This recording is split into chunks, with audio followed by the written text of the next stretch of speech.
Allez, bonjour à tous, on est parti en direct. Ethereum a craché. Non, il n'a pas craché les amis, il a subi un retracement.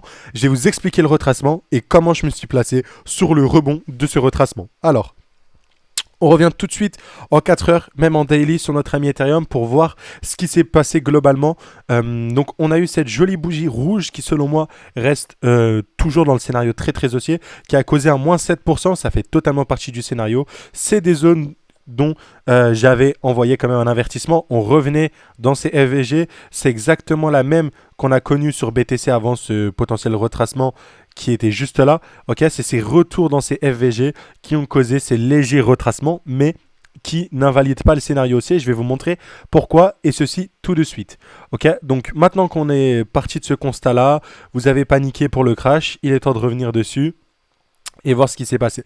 Donc ici, a eu lieu une distribution qui a été très vite rachetée, donc avec une tiers à ce niveau-là. Pour ceux qui savent ce qu'est la tiers, je l'ai expliqué à de multiples reprises, mais c'est le point bas de cette distribution, qui est la target minimale de liquidité qui va venir être cherché en fait avec ce pattern là. C'est exactement ce qu'on a eu. Voilà. À la suite de ceci, voici le tweet que j'ai envoyé qui est totalement gratuit. Vous pouvez nous rejoindre. Smart Money Concept Setup. C'est voilà. Je partage des setups directement ici. Là, je m'y suis essayé au scalp. Tous les jours, je vais essayer de partager des petites positions. Le SL est déjà break-even. Mais voilà la position qui a été engendrée. Alors déjà, avant d'avoir cette position, c'est assez intéressant de voir pourquoi je l'ai prise. Bah, tout simplement, déjà, on récupérait la tiers.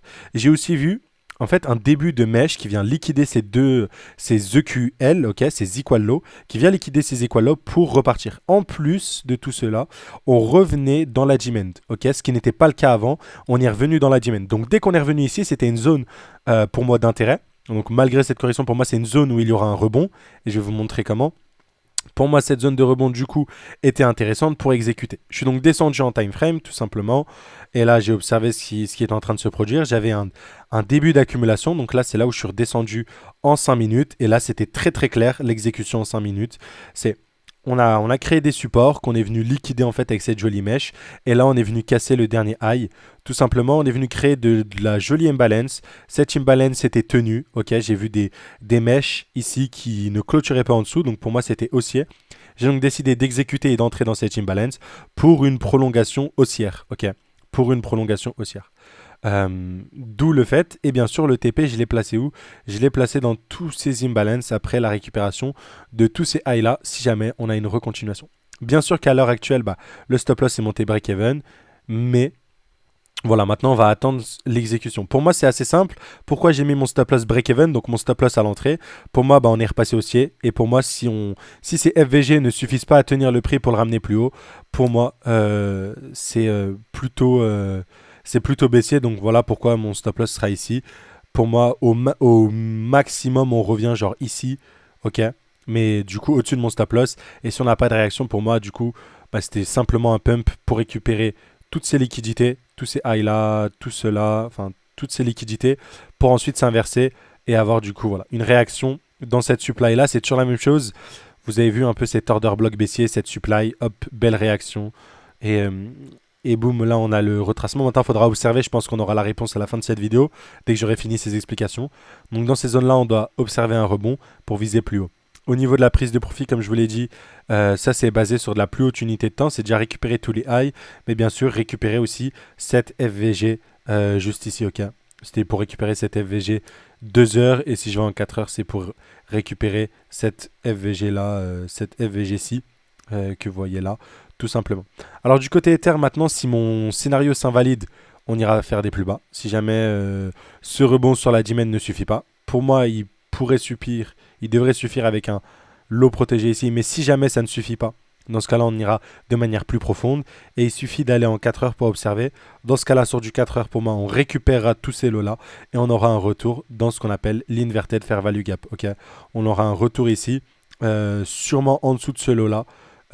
Récupérer pour ensuite mieux repartir. Ok, donc c'est si jamais ici le setup que vous voyez ici ne tient pas. Si ce setup là tient, bien sûr on repartira chercher ce dernier high pour des plus hauts.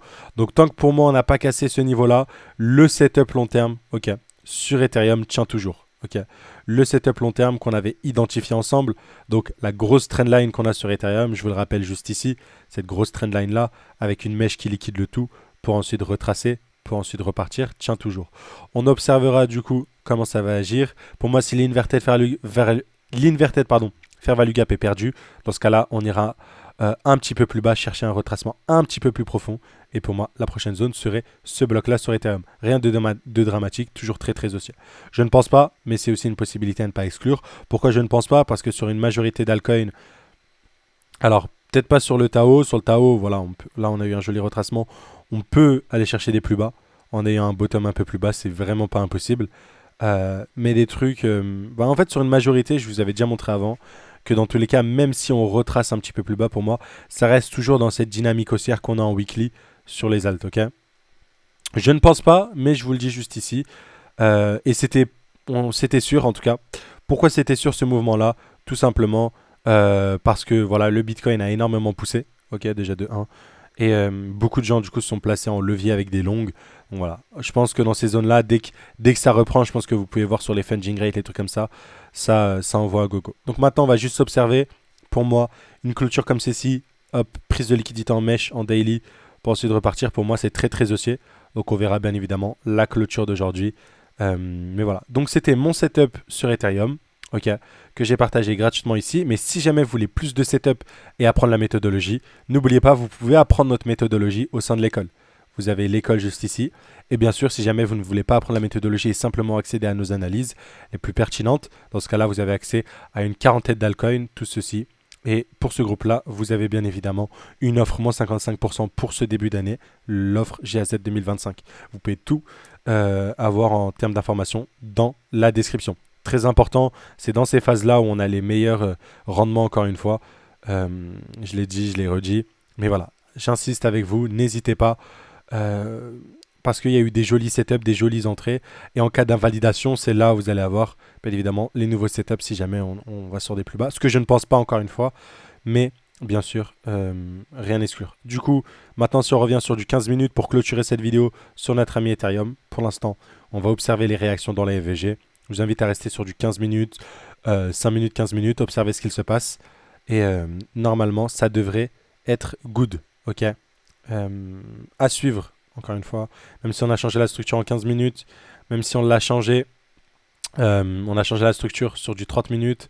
Même sur du 1 heure, pour moi, on a changé la structure. Si je vous montre juste ici, on est venu casser ce high là. Donc pour moi, même si on est venu casser tout ceci, va falloir continuer à observer une reprise haussière. Voilà, voilà. Donc ce sera tout pour cette vidéo sur Ether. Pour moi, voici le setup du jour. Et on se retrouve pour la deuxième vidéo du jour un peu plus tard. Et pour d'autres analyses, encore une fois. Mais à suivre, ok. Dans tous les cas, même si on récupère ce niveau-là sur Ether, pour moi, ça reste bullish. Dans tous les cas, c'est la cassure de cette inverted fair value gap qui me fera switcher, ok. La cassure en daily, bien sûr, avec un corps complet. Allez, je m'arrête sur ça pour de vrai cette fois. À très très vite. Ciao, ciao.